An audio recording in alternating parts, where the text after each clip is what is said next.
For me, this project here today, this wonderful train, which actually I felt was very moving, that as we were welcomed on, the train arrived here in the station, perfectly coordinated with myself today. That as it pulled in, I thought this really is a representation of so much more than just a transport option. Now, this is a symbol of tenacity and a group of people who have been so passionate about bringing options back to the people they serve. This service alone will avoid up to 73,000 return car trips a year. And that not only means that we're reducing our carbon emissions profile, it also means that we have people more safely travelling to work and home every day. And it means that one day, I hope, that I can safely put Niamh Tiaraha on Te Huia to travel from Auckland to visit her grandparents here in the Waikato. And that is what this service represents. So to all those who have made it a reality, including the members of our government, I'm very proud for the work that has been done. This is a very important day, and one I said from the very beginning, when that train starts, I want to be on it. So look, this for us is, a start where we're having up to 300 able to travel in those morning times, travelling at really peak times. As I was travelling down to be a part of this today from the other direction, just seeing the amount of congestion coming into Auckland right at the time that this service will be on offer. So we'd expect to see its popularity build over time, and that'll give us an insight into the kind of demand that exists. Are you worried it could turn into being a ghost train at all? No, but look, we fully expect that it will take time for us to build up that patronage. You'd expect that.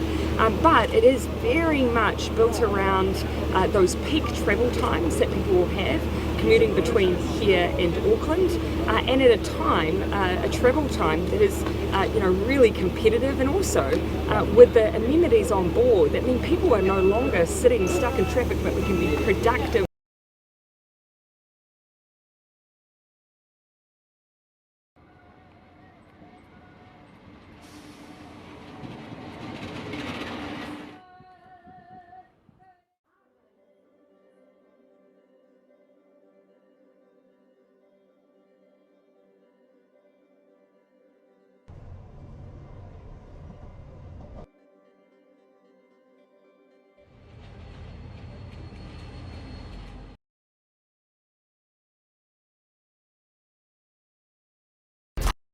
It's hoped the first commuter train to run from Hamilton to Auckland will encourage more people to commute between the two regions. Until now, the only option has been to drive, but are people ready to change their habits? Brian Marbeck reports.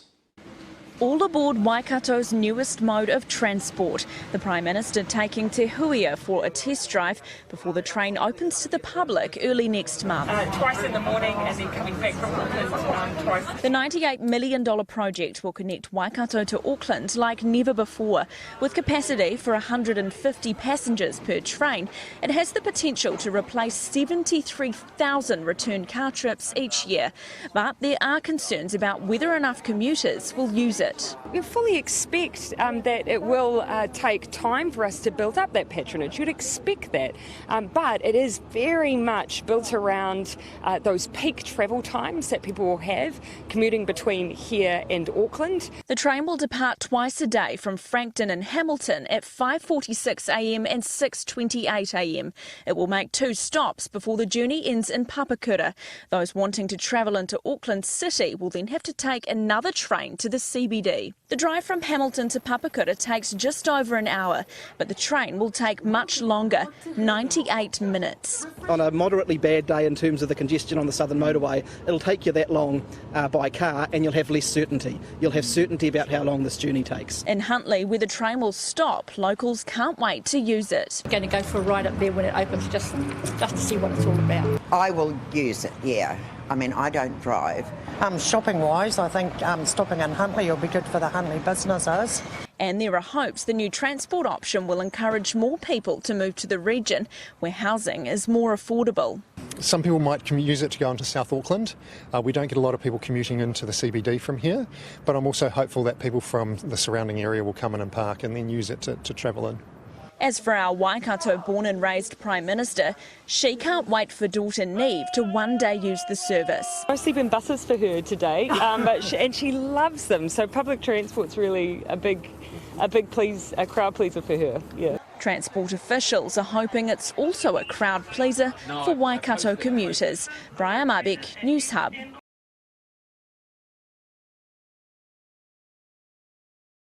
Details of a much-lauded train service between Hamilton and Auckland have been released to a mixed response. The most expensive adult fare is $17 each way, but it's cheaper if you board at a station along the way or use a travel card instead of cash. There will be 2 return services each morning and evening during the week, with just 1 on Saturdays.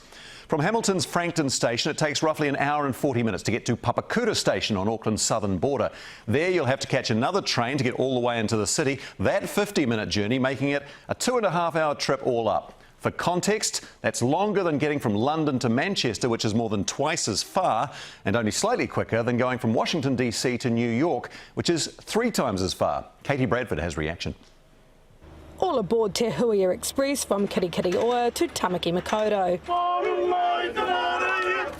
A new commuter rail network for the first time in decades. It's unbelievably exciting that after 8 years of lobbying and keeping this story alive, that we finally have a train on the tracks. It's cost the government and council close to $100 million.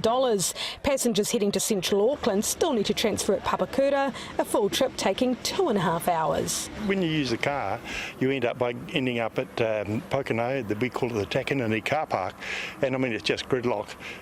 That's a big kind of crawling into town.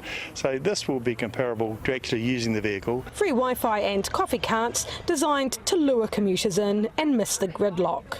About 8,000 people a day commute between the Waikato and Auckland. It's hoped about 300 people a day will take the train trip instead, taking a number of cars off the road. The concern though is if the popularity of this diminishes, it'll become a ghost train. We fully expect that it will take time for us to build up that patronage. You'd expect that. So will locals use it? Yeah, I probably would, yeah.